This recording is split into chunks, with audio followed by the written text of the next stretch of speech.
We'd like to request the barangay officials of San Jose Gusu and the representatives to join us while the other competing members can join the photo of Abajo del Aton stage. We'd like to request the trainers and some representatives of Arriba and others to join Abajo para na photo op. Ay, bungkao. Otra vez enhorabuena, Barangay San Jose Gusu.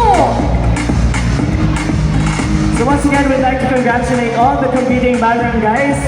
Todos ustedes ganadores because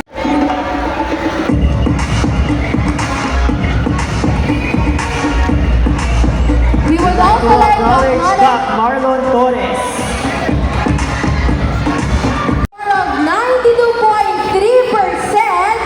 Congratulations, Barangay!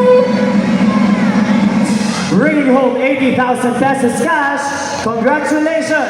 Barangay Talon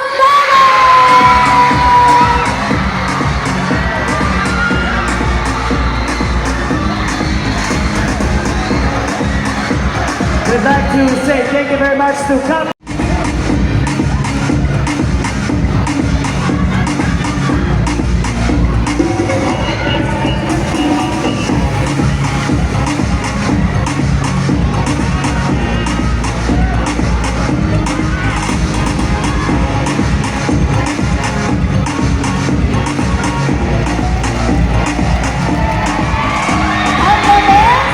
Congratulations!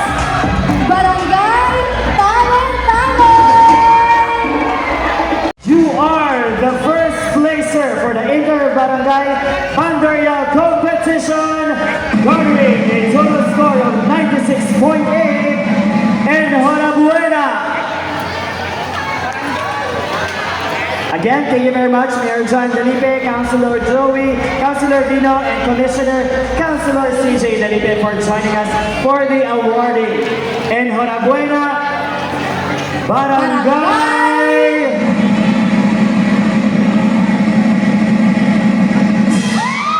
Santa Maria! Muchas gracias, Carlos Eli Angeles! Otra vez, we have our first placer from Barangay Santa Maria. Once again, ladies and gentlemen, our winners for 2024 Inter-Barangay Pandaria competition in 10th place, San Jose Gusu. Second placer, Barangay Talon. And our first place is Barangay Santa Maria. We'd like to acknowledge